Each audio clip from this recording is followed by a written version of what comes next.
Take a trip in my airship. Come take a sail on the storm.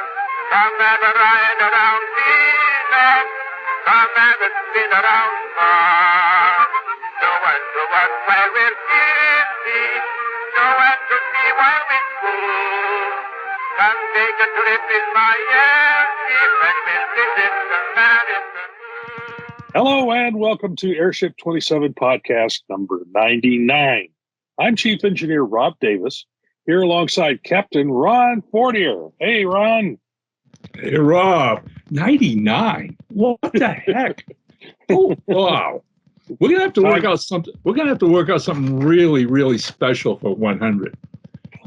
We got time to think about it. I mean, especially since these have been about 2 months apart instead of the 1 month apart we would have liked to have done all along, but it just didn't work out. We usually just wait until we have enough books to make it worthwhile to do one. So sometimes that takes a couple of months. But we need to think about something to do for 100. The last thing any of our loyal airmen need is to listen to a podcast about me and you just rumbling about getting old.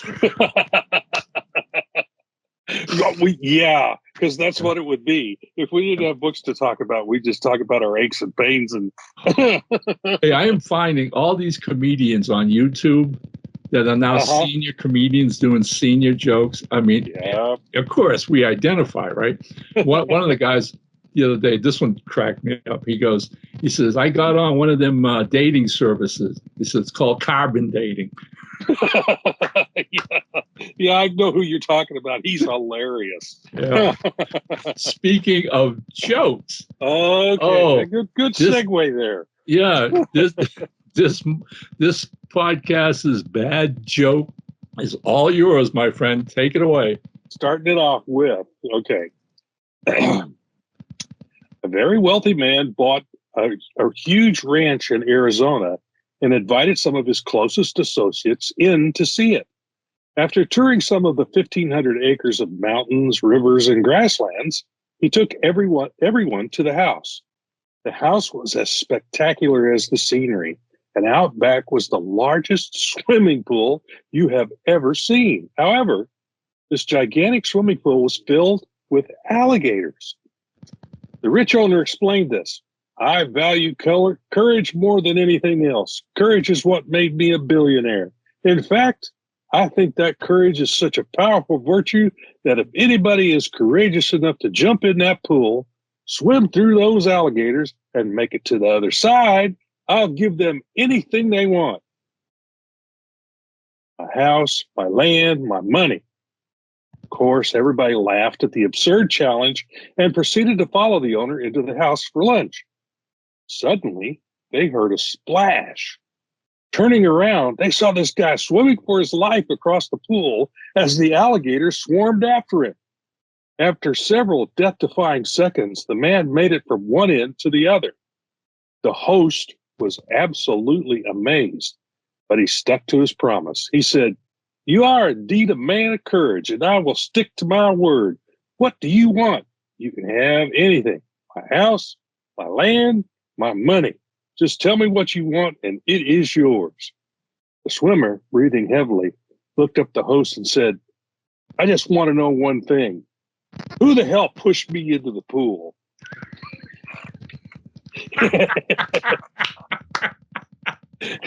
Okay,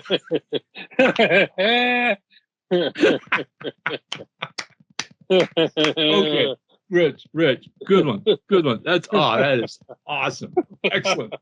Excellent way. Yeah, couldn't pass that one up. When I came across that one, I went, there it is. Yeah, that's the one. All right, and we are off and running, my friend. Okay, yep, here we go. First item on the agenda: the Windy City and Pulp Factory Awards. All right. Come April, Airship 27 will once again be traveling to Chicago, suburb of Lombard, to attend the Windy City Pulp and Paper Convention. As is tradition, Friday before the annual pulp auction, Rob and I will be hosting the Pulp Factory Awards. These are given out to the writers and artists whose work was considered the best among their colleagues of the previous years, as voted by the members of the Facebook Pulp Factory group. So what we're going to do right now is let you know who those nominees are. And after Rob and I and our missus come back from Chicago, hopefully on podcast number 100, we'll let you know who the winners were. Yeah, So that'll give us something special to do on that 100th let's go through episode. The categories and go back and forth. You take the first one. Okay, this is the final ballot and winners. Well, the winners will know that later. This is an announcement. So anyway, for best novel, Captain Hawkland at War by Charles F. Milhouse, Stormgate Press. You want me to read all? Yeah, you want me to do these. Yeah, you do the novels, I'll do the short stories. You'll do the next one. Okay, Lance Starr, Cold Snap by Bobby Nash. That's from us, Airship 27. Not Born of Woman from Teal James Glenn, Macabre Inc. Okay. All right. Now, the nominees who made the final ballot for Best Pulp Short Fiction. The Extrasensory Connection by Nancy Hansen, which came from CNI Classified Volume 2 from Blue Planet Press.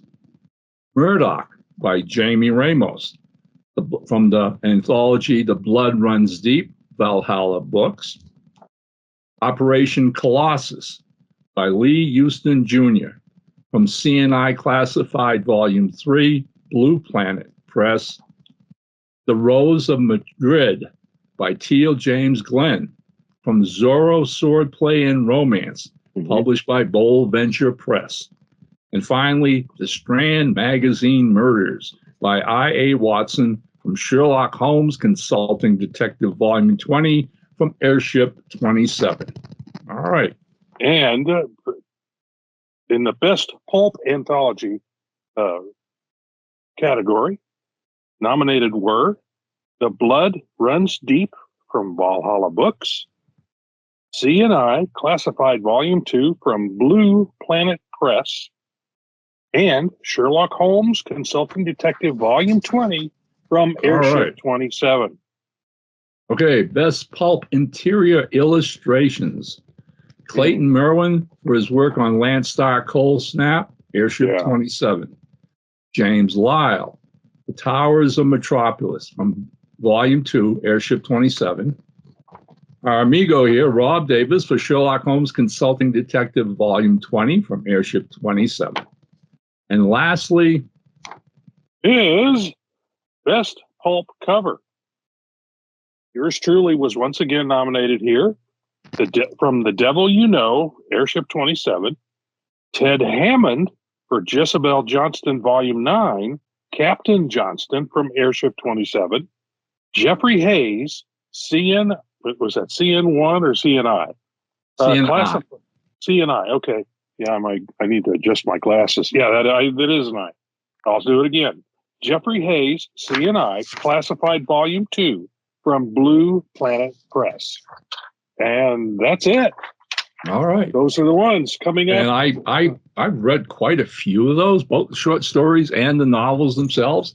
And as ever, it's the cream that rises to the top. There's some really, really good work produced in 2024.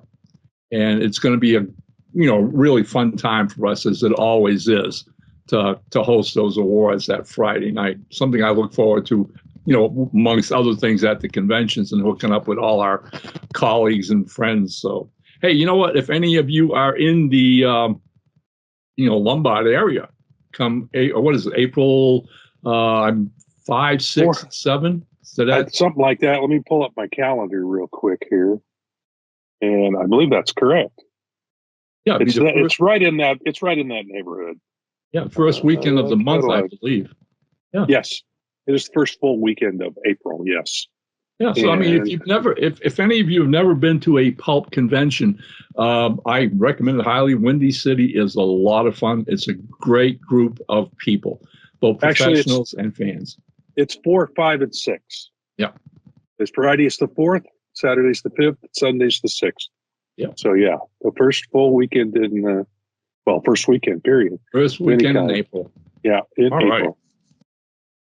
Okay. And speaking of conventions, while we're on it, while we're recording this about a week and a half prior to my attendance at the Planet Comic Con in Kansas City, And so a shout out to any of you in the Kansas City area or going to travel to Kansas City that weekend.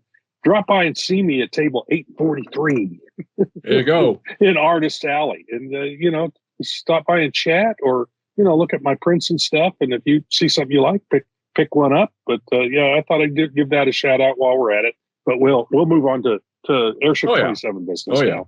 I keep telling you, I hope one of these years Valerie and I can make the trip because I've heard nothing ever but good things about the Kansas City plant. Yeah, it's just gotten bigger and bigger, and it's it reminds me of a small San Diego con. It's that big. Yeah, it's not as big as San Diego con, but apparently the numbers are like 60,000 people attend this thing. Yeah, it's that big. I think the numbers I found were 60,000, and that's a lot of people. That's of course, that's 3 days where it's Friday, Saturday, Sunday, but that's 20,000 each day. That's still a lot of people. Let's hope it's a great turnout and you have good weather and good attendance.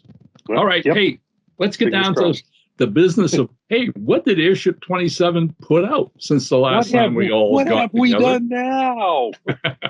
Let's go back and forth. I'll kick us off.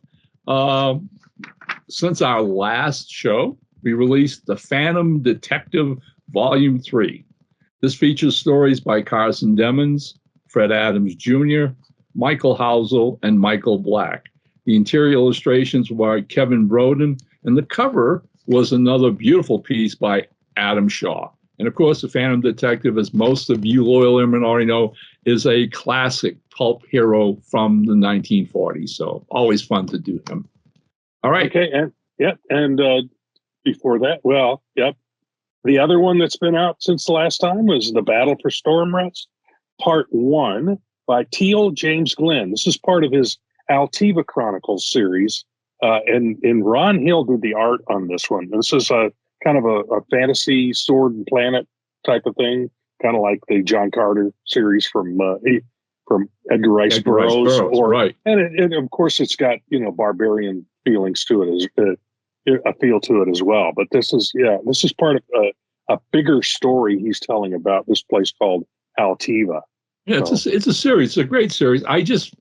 We've got 2 in the files, and as soon as Ron Hill's available, he'll start illustrating 2. And maybe 2 weeks ago, I finished editing the third and what will be the final Altiva novel. So, okay. Yeah. Right. So again, a trilogy. Yeah, cool. All right. Then after that came out, we did another volume of a very popular series for us, Mystery Men and Women. This was volume 10. And this featured stories by Jonathan Sweet, Teal James Glenn, Carson Demons, Harding McFadden, and Eleanor Hawkins. Rob provided the cover and the interior illustrations.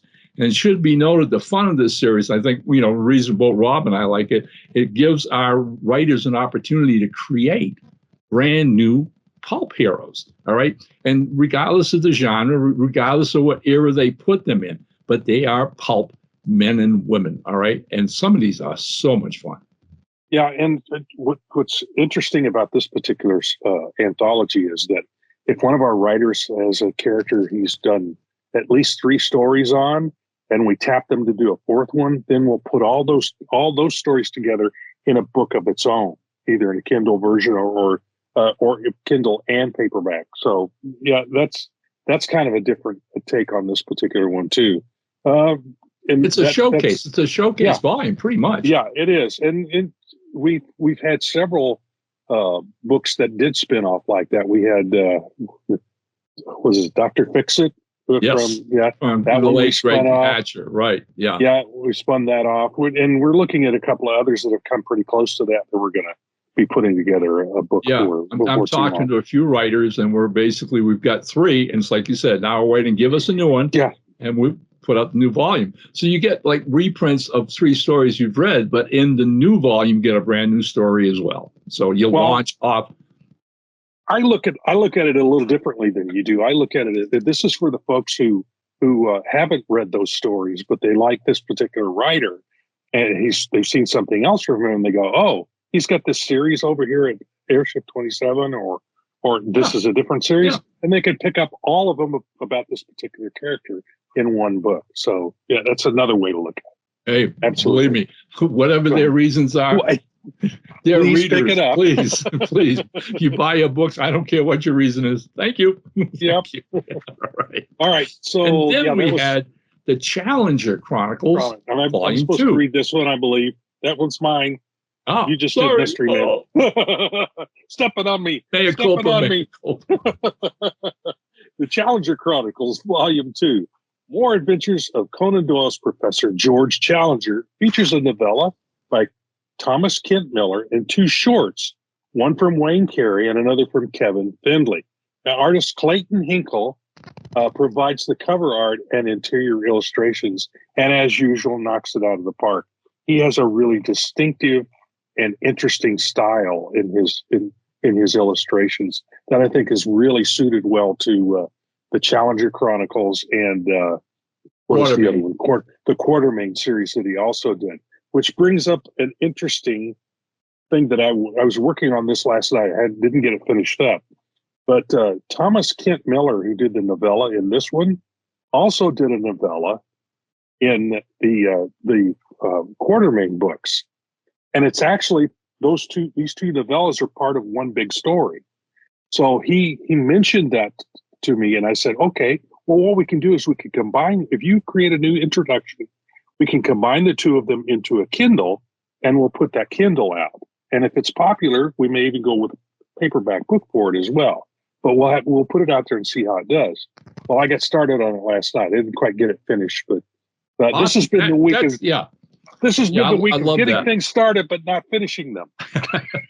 Because the way I do things, I put things in the queue, and I go, okay, today I'm going to work on this. Hopefully, I'll get it finished. If not, I still have to move on to the next thing for the next. Right. Thing. So, but anyway, but it's nearly finished. All of us have, plates overflowing. All right, and if you don't get a system in place, nothing ever gets done.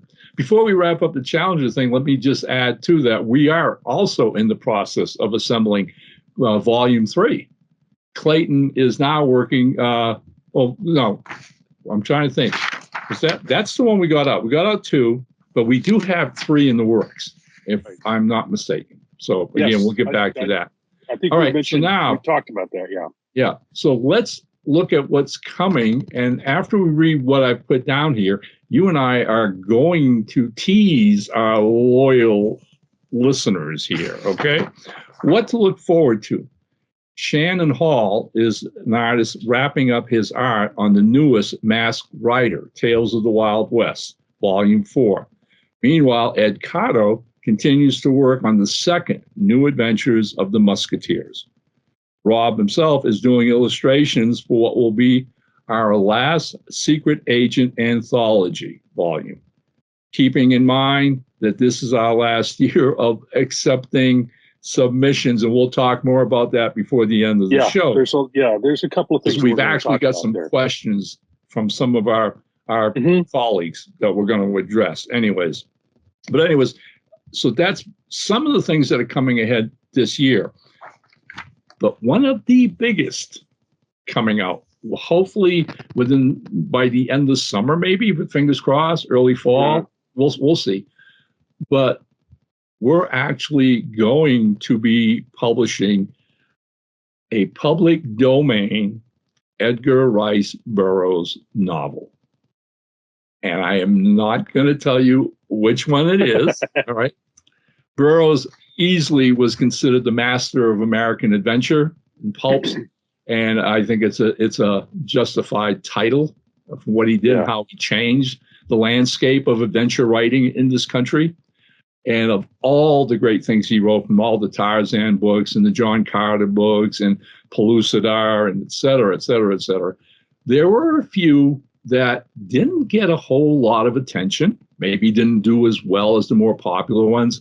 And some fell by the wayside, i.e. weren't copyrighted, which in and itself I find fascinating, because by the time Burroughs had become successful with his writing, all right, he was one savvy writer who early on got this whole thing about copywriting and trademarking and started doing that. Unfortunately, some of those earlier works that we're talking about, even the original Tarzan from All Story magazine, is public domain. Yeah, it's fallen into the public domain. I think what you're talking about is with copyright, as soon as you create something, it's copyrighted. Now, in Burroughs's day, the laws were a little bit different in that after so many years, you had to renew the copyright. I think there's a certain number of years. You had to come back and renew it. I think in the case of some of his works, they were still initially copyrighted, but they didn't renew them because they figured they were worthless. So that's why some of the stuff that otherwise wouldn't have fallen into public domain now has. So, and I think this particular book would have been public domain irregardless, but the copyright was never renewed. So it's been in public domain longer than some of the other ones. Right, and it has been published by various publishers. I've been to Amazon and seen some of those other editions. Now, a little background story: this whole concept and idea came to us because one of our regular writers approached me almost over 2 years ago now. All right, with the fact that did you know this book was in public domain from Edgar Rice Burroughs? And the reason he was bringing it to our attention was he was in the process of writing a sequel to the Burroughs novel. Okay. So that being the case, he sends me the novel, which again collected dust, and I apologize, and he knows that already. But so many things got in the way in the last couple of years till eventually, at the start of this year, I actually sat down and read through the Burroughs novel and realized it was a gem. We could have a lot of fun with this, but then jumped right into the sequel by our Airship 27 author. Okay. And his book is brilliant. It's absolutely brilliant. I immediately got back to him, apologized for the delay and all this, but let him know that was it. We're on board. The project has started. So once Rob finishes up his Secret Agent X work, the next project he will be taking on is this long lost Edgar Rice Burroughs novel, which he will do the artwork for. All right. And I mean, I'm wicked excited to see Airship 27 imprint on an Edgar Rice Burroughs book. And as equally excited, I'm telling all you loyal fans now, as much fun as this book is, when you see the sequel, which will come later, all right, when we can get to it, it'll blow you away. This is going to be an awesome 1-2 punch as far as Pulp Fiction is concerned. So that's our little tease. You can come to us at Windy City, maybe try to nudge us and tell you what it is. Who knows? Right. Yeah, we might. Okay. We might spill the beans. Then again, we might not. Okay. So as I alluded to earlier on, before even getting to this, one of our regular writers, all right, who has done so many things for us in the past and is a good friend, Eugene Moyers, dropped me a letter last week, and it was in the form of a question. And Rob, you got it pulled up. I'll let you read it. And it's right here. I've got another screen over here to the right with the stuff on it. It says from Eugene Moyers. First, since Airship 27 is kind of the big dog of new pulp publishing, I would dispute that, but okay. And 1.5 million words published each year, 24 books of 60K words each. Okay, he's done some math here. All right. I have never sat down and done the math because it would probably knock me over.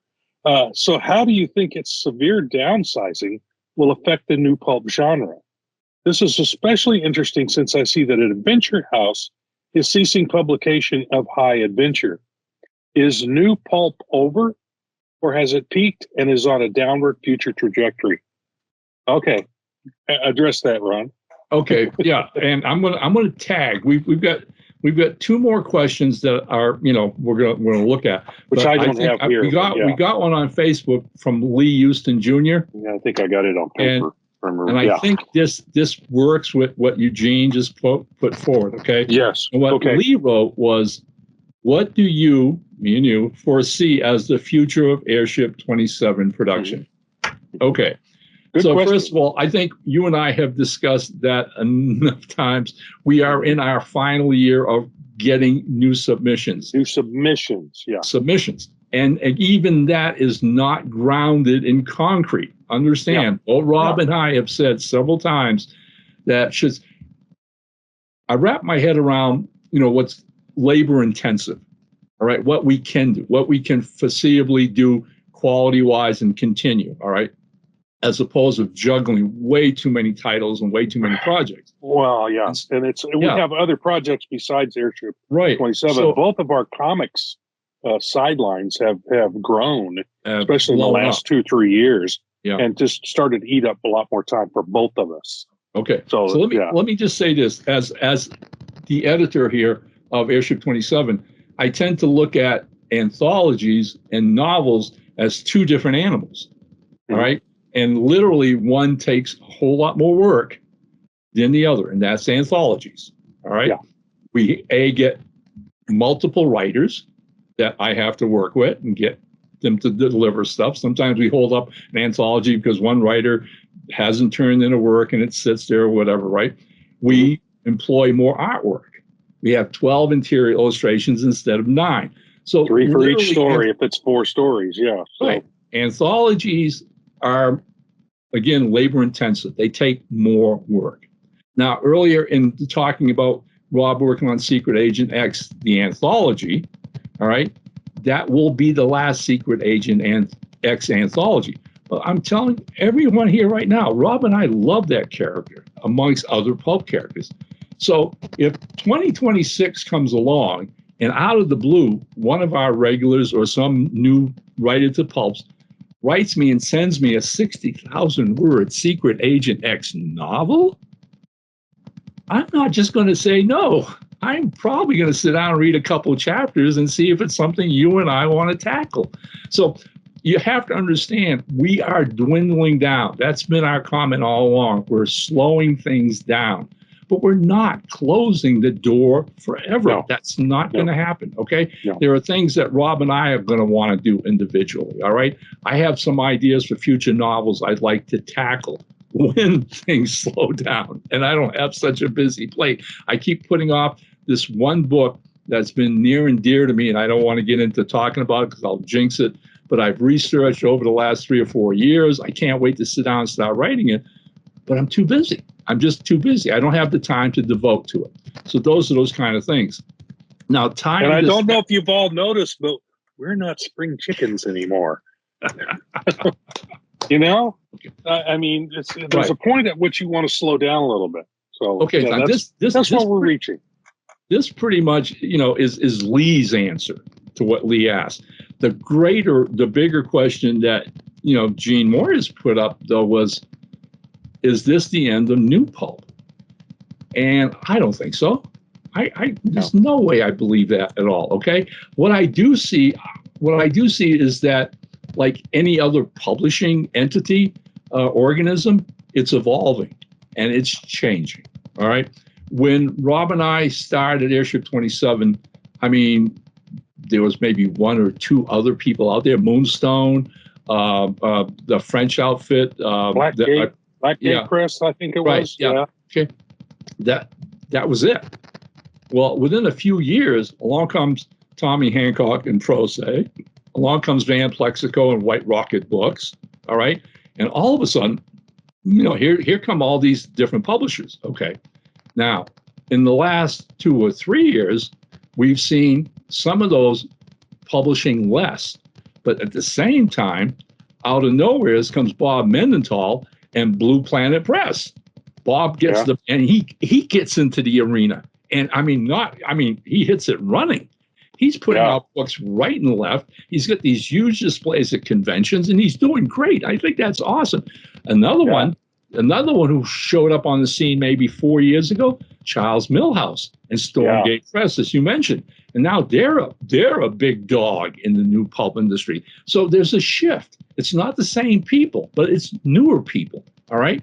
And that's basically what I'm getting at. Who'd have thought, Rob, that 15 years ago when you and I went to Windy City, that someday we'd be the senior publisher guys, all right? It's Well, we had 5 books on the table, 5 publications. Whoop-de-doo. We had one little table, and and if anybody has been to the show we've got this. Now we've got 2 tables. It's completely covered. I've got this big display I put behind us to get everyone's attention in the room, and so we went from just one little table to what we're doing now.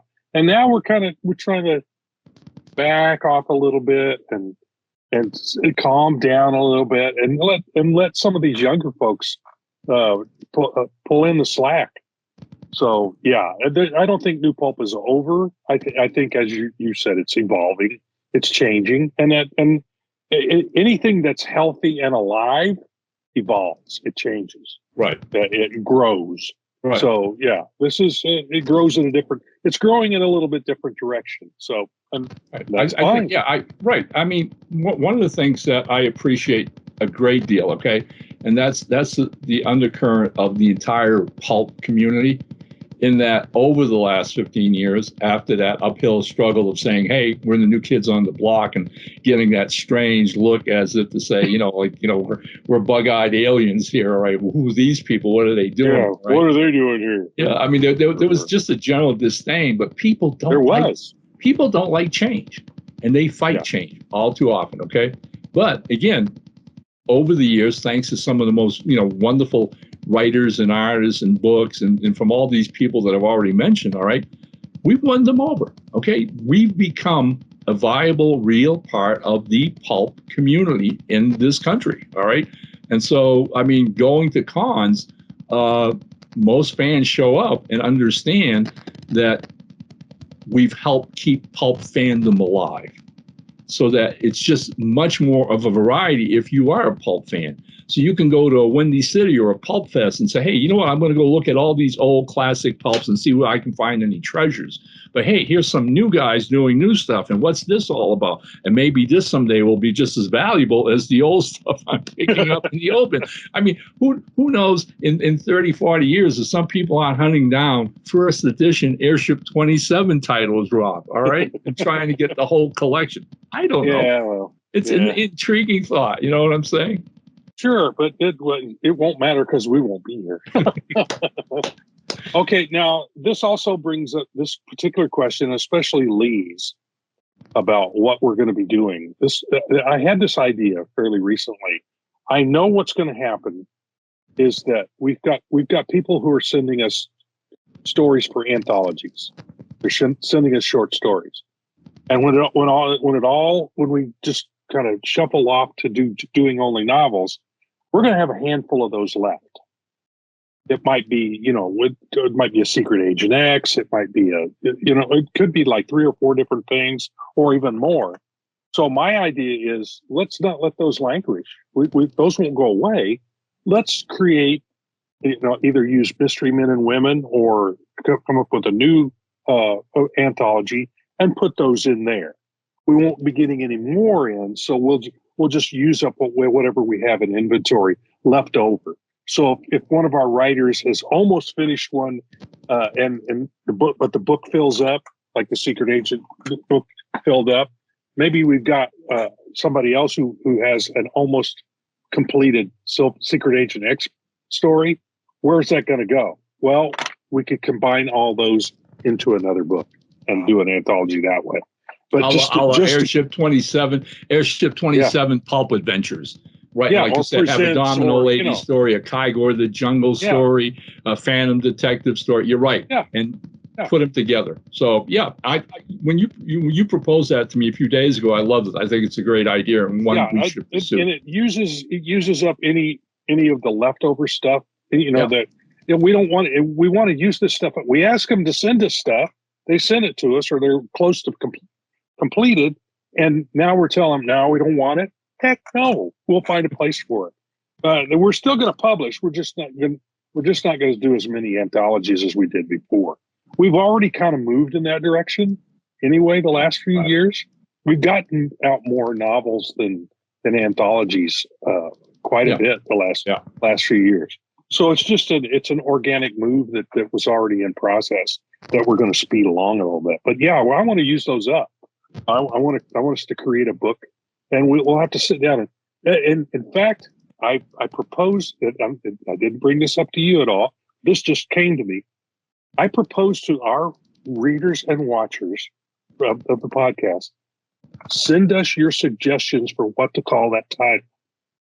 Yeah, Send us your suggestions, and we'll put our own out there as well, and we'll look at them all and see which one is the most interesting, most fun, and maybe use that as our title. But yeah, give us, if you have ideas for what we should call that book, send it to us. We'll see what we can do. Yeah, and that could be fun. That could be a lot of fun. I like that. I like that a lot. Yeah, and I just came up with that off the top of my head.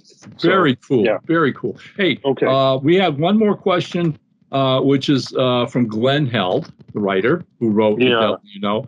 And his was basically, hey, will we soon be seeing a new Radio Rita book?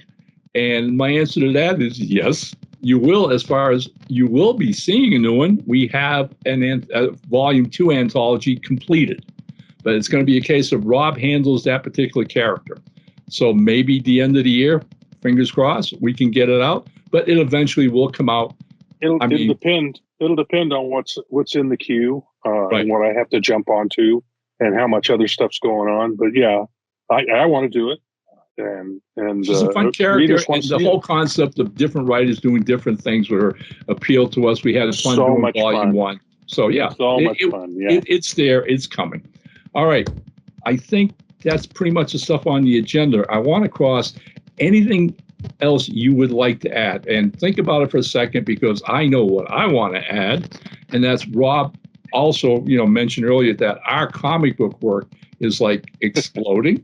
All right. Yeah. And last week, my first ever Western comic, Hamlet's End, was successful in its Kickstarter campaign, which I am eternally grateful for. All right. I mean, I want to thank everybody out there. And I know there's a lot of you loyal airmen out there who contributed. All right. Who supported it. It means the world to me and artist Zane the Game. All right. So now Zane is hard at work wrapping up that first issue, assembling it, kind of hoping that maybe by the end of April we'll have it ready and sent out to everybody who helped support it. So again, heartfelt thanks. That was most appreciative. It's really nice to know that whatever we're doing appeals to you, that you enjoy what we're doing. So thank you. Yeah, and I'm moving ahead on another project of Ron's, the Boston Bombers Volume 2. We're on issue 3. I'm up to page 9. That was Monday night's project that page didn't get completed. My goal was to finish penciling it, but it didn't happen. So that's where I am in the process. It seems there'll be times where it seems like, well, I didn't get anything done this week. Well, I did. It's just not completed. I've done work, but I haven't completed that work. So I have to move. So that's how things get done in the Davis studio. And I've also got another book from Silverline that's a secret project that I can't talk more about at the moment until we actually announce it. But the first issue of that is done. I'm awaiting the script for the second one, and that will get into the queue. So we'll be doing that kind of thing. So yeah, and as I mentioned earlier, in about a week and a half, I'll be in Kansas City for the Planet Comic Con big show that comes every year at this time. And in the next week and a half, I'll have to be getting ready for that as well, getting everything packed up and ready to go for that. And then I'll be traveling that weekend and visiting with family that lives in KC and visiting with fans and just having a good time. It's a great show. It's a lot of fun, and we are going to have to get you to come out. So, all right, there you go.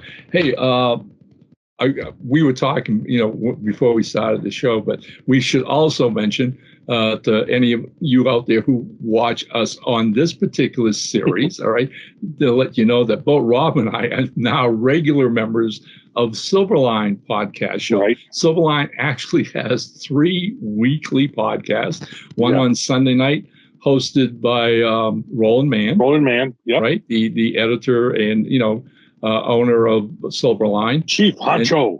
Yeah. Then there's a show on late Tuesday night, which Dave wrangled me into, which is hosted by Tim TK. And I've been doing that now for over a month and having a really good time with it. And then comes Wednesday night, and Bob Kalberg hosts a show with Rob here. So they keep us hopping. Yeah. It's and ours ranges all over the place. As I say, we have a topic, but we always range away from the topic. I don't know if they do that on Tuesday too. I haven't been able to watch, but well, I think my 3 co-hosts are really kind to the old man. Do they let you ramble? Well, most of these. I mean, Dave Rios is a colorist. Dave's probably in his late 40s. He's the other one closest to me, but Tim himself is a young writer who's just coming into the business now. Right. And Jose Fuentes is a talented young artist as well. And it's been a pleasure for me to get to know them week to week. And yeah, they like picking my brains. And of course, as we get to our age, we have a lot of stories to share. Yeah, a lot. We repeat them, unfortunately, sometimes. But yeah, but if they're good, we're going to use them over and over. Yeah. But yeah, like Jose is actually a Hubert School graduate. Yes, I met him, and then some of the other Silverline folks in Florida a couple of years back at a show down there. They have an Orlando show that I went to, and it was nice to meet him and part of his family. And it's just a great bunch of people. And the one of the co-hosts on the Wednesday is another Cassisi Harris. I had to stop and think of his last name.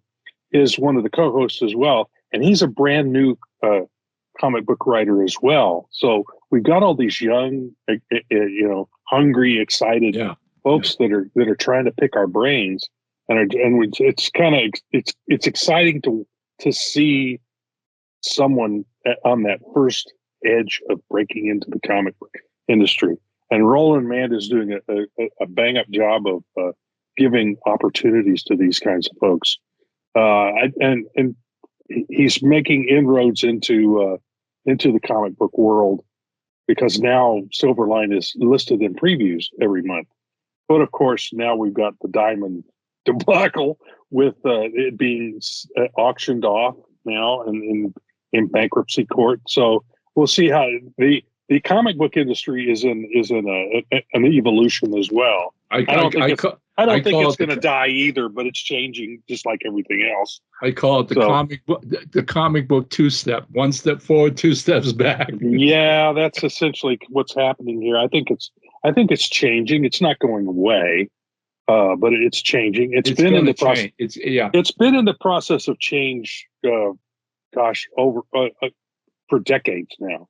Since the 80s and 90s, when we went through that implosion in the 90s, which kind of knocked us both out of the industry for a while. And now you and I are back.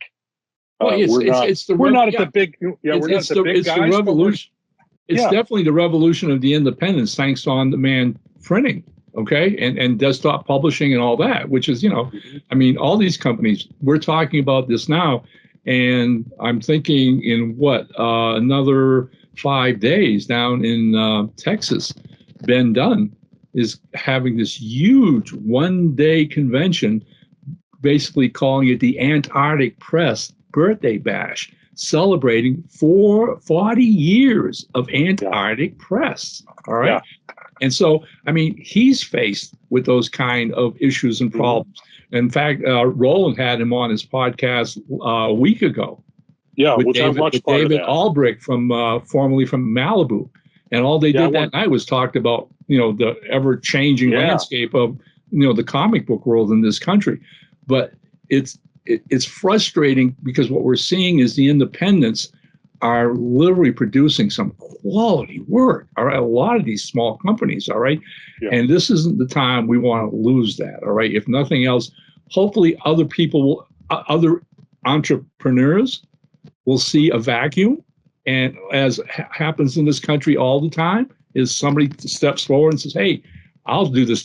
I'll create a distribution chain that actually works." All right, and Yeah. fingers crossed. Yeah, that's it. But again, it's evolving. It's changing, and it's one thing in this life you learn as you get older. You go one of two ways. You either accept the change and go with it, or you fight against it for the rest of your life. And fighting against it is a losing battle. Change is, as I always say, the one constant in the universe: change. Yep. Everything's going to change. Yep. So if you have influence, try and get it to go the way you want it to. Right. Find the opportunity in the change, because they're there. They're there. That's what change is about. Is finding and anything. If you want to be successful in this life, find a niche and fill it. That's what we've done with Airship 27. Yep. There was a needed niche for news stories that in the pulp fashion, because you see it in pulp in popular fiction and popular movies. It's all it's very pulpish. The stuff that comes out on TV and movies is the action movies. That's pulp. That's pulp. So, and people want to read that as well as to watch it there. But the reading part kind of fell apart. There wasn't much doing there. But we thought, hey, here's an opportunity to take these old, essentially dead characters from pulp and bring them back.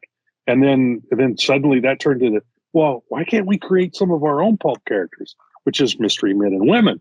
And so there's a hunger for it, and we've kind of met it. It's not top tier, big publisher hunger, but there's people out there, and thanks to print on demand, and I hate to say it, Amazon, because Amazon's it's gotten too huge for its own good, but it gave opportunities to people like us to do what we do with Airship 27. So I can't knock it. Yep. So okay, all right. Yeah. Hey, look, I think we've done it. I think we. Okay, I kept coming up with stuff to put off the fact. I know you were. I know, but you know what, folks? Here it goes. We're there now. All right. Okay, I tried. We're gonna wrap it up with the second bad joke. All right. So Jack opens his eyes and realizes he's up in the clouds. And he looks around and he sees a man with a white beard at a podium. And he goes, that's St. Peter. So he runs over. St. Peter, is this heaven? Am I in heaven? St. Peter looks at him, right? Looks at the podium, the book in front of him. He goes, hi, Jack. Yeah, well, that's heaven. But, I'm looking at the book of your life, and I don't know, Jack. He says, it's not that you're really a bad person, but he says, I'm trying to find something, that you would have done that would have been exceptionally good, that would have really helped us, make a decision here. All right. Can you think of anything? Jack goes, well, yeah, I can. He says, I'm driving down the road in my town, and he says, I happen to look over. I come to a stop sign. I look over, and this little old lady I know is being harassed by a biker gang. These big guys in leather jackets, and they're literally surrounding her and laughing at her and pushing her and everything. So I pulled my car over. He says, jumped out, and he says, I went running over and told him, hey, leave her alone. And as I did that, the leader of the gang turned around and looked at me, and he says, here's a bear of a guy, 6 something, all right, 300 pounds or whatever, right? A nose ring, everything, his tattoos on his faces. Who's going to make us, he says. So I said, hey, I just walked right up to him. And I said, I am. And with that, I grabbed that nose ring and I ripped it right out of his nose. St. Peter looks at him and goes, "You did that?" "Yep." "When?" "About 3 minutes ago."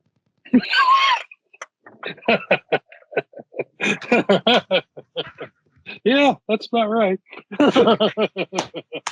Oh, okay. Yeah, that's bad. That's really bad. See, I tried to put it off. I tried to keep bringing stuff up.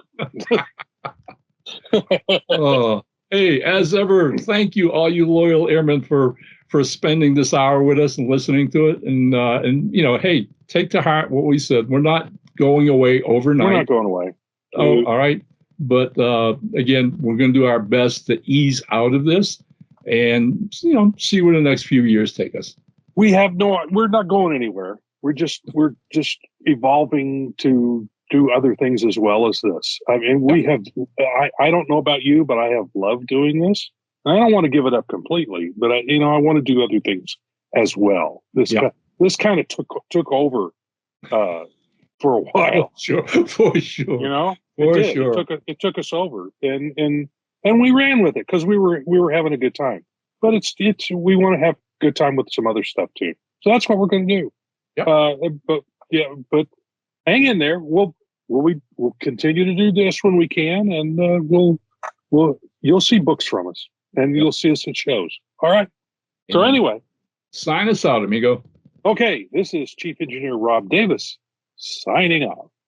And as ever, Captain Ron has the fun of saying, "Down ship."